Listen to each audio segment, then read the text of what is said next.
Land fight the legend of dragon king के इस episode की शुरुआत में हम देखते हैं कि जब मई गोंगजी यहाँ पे अकेली शांति से बैठी होती कि तभी टांग सन यहाँ पे आ जाता है और कहता है कि मैं झाड़ के इन लीव्स को हटा सकता हूँ। और मई गोंगजी जो होती काफी ज्यादा खुश हो जाती है क्योंकि इसको ऐसा लगता है जैसे कि टांग सन लौट आया है। लेकिन जैसे ये देखती है कि ये बंदा तो शूरन नहीं है तो ये उदास होने लगती है और वापिस से सिर नीचे कर लेती है और कहती है कि अभी के लिए यहाँ पे झाड़ू लगा के सफाई करने की कोई भी जरूरत नहीं है। तो टांग सन जो है कहता है कि प्लीज मुझे ऐसा करने दो। इस चीज को सुन के मई गोंगजी जो भड़क जाती है और खड़े होते हुए कहती है कि मैंने कहा है ना कि यहाँ पे कोई जरूरत नहीं है। तो टांग सन जो है कहता है कि सिस्टर मई क्या आपने मुझे पहचाना नहीं? सिस्टर मई देखो मैं टांग सन हूँ। तो टांग सन को देख के जिया मई जो चौंक जाती है और कहती है कि टांग सन तुम लौट आए? तो टांग सन कहता है कि हाँ मैंने सुना था कि आप मुझे ढूंढ रही हैं, तलाश कर रही हैं और मैं जो कल्टीवेशन के लिए सेक्लूजन में गया था तो अकेडमी ने मुझे वहाँ से बुला लिया और जैसे मैं वहाँ से बाहर आया तो मैं तुरंत ही यहाँ पे आपके लिए इंतजार करने के लिए आ गया। सिस्टर मई क्या आप ठीक हैं? कोई दिक्कत तो नहीं है ना?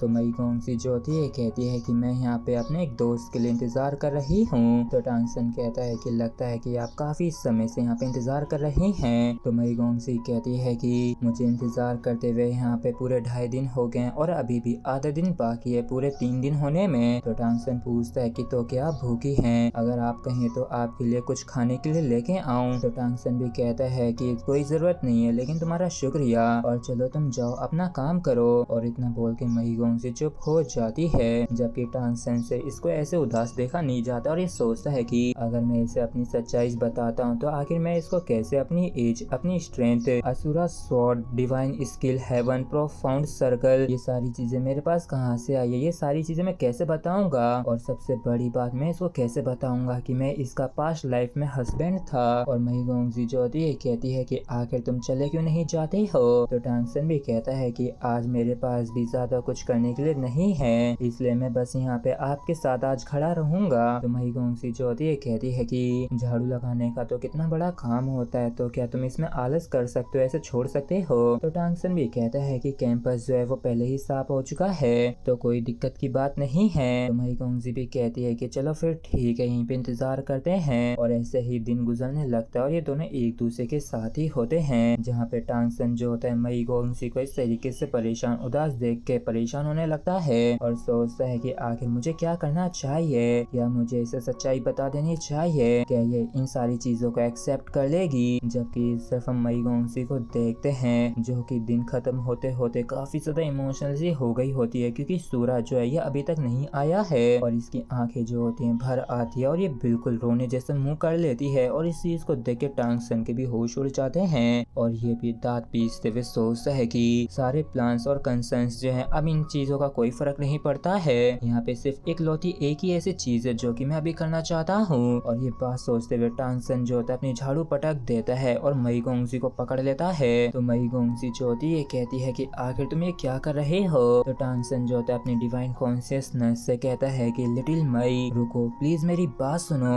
और इस चीज को सुन के मई गोंगजी भी चौंक जाती है क्योंकि ये तो शूरा की वॉइस है और जैसे ये आँख खोल के देखती है तो ये अपने सामने टांग सन को पाती है और टांग सन कहता है कि शूरा ही टांग सन है और मैं मरा नहीं हूँ और टांग सन कभी गायब नहीं हुआ था, कहीं गया नहीं था, मैं हमेशा से ही हरदम तुम्हारे साथ तुम्हारी तरफ रहा हूँ। और टांग सन ये सारी बातें इसलिए बता रहा होता है क्योंकि ये नहीं चाहता है कि मई गोंगजी और ज्यादा उदास हो। और टांग सन की इन बातों को सुन के मई गोंगजी चौंक जाती है और टांग सन जो होता है कहता है कि चलो अब मुझे सबसे पहले अपनी आइडेंटिटी को प्रूव करने दो। और इतना के टांग सन जो होता है कि एनर्जी बॉल से क्रिएट करता है जिसे देख के मई गोंगजी भी चौंक जाती है क्योंकि ये हेवंस प्रोफाउंड सर्कल है जो कि शूरा ने ही इसे सिखाया था। इस चीज को सुन के मई गोंगजी जो होती है कहती है कि नहीं ये बिल्कुल भी सही नहीं है, सूरा जो है मेरा ब्रदर है और वो पहले ही मर चुका है और यहाँ तक कि इस वजह से हमारे बीच में जो ब्लड ऑथ थी वो भी गायब हो चुकी है। तो बताओ आखिर तुम मुझसे झूठ क्यों बोल रहे हो? तो टांग सन जो होता है कहता है कि ऐसा इसलिए क्योंकि मैं सच में एक बार ही मर चुका हूँ और वैसे भी मैंने अमेथिस्ट स्टोन को इस्तेमाल किया था जिसे मैंने टूर्नामेंट के दौरान जीता था और उसको इस्तेमाल करके मैंने अपनी डिवाइन कॉन्शियसनेस को प्रिजर्व करके बचाया था। जिसके बाद मैंने एक स्पेस टाइम पगोड़ा का इस्तेमाल किया जिससे कि मैं दूसरी टाइमलाइन में अपनी बॉडी को रिस्टोर कर सका। और ना सिर्फ इतना बल्कि मैंने सफलतापूर्वक डार्क ग्रेड डीमन एम्परर को भी बेवकूफ बना दिया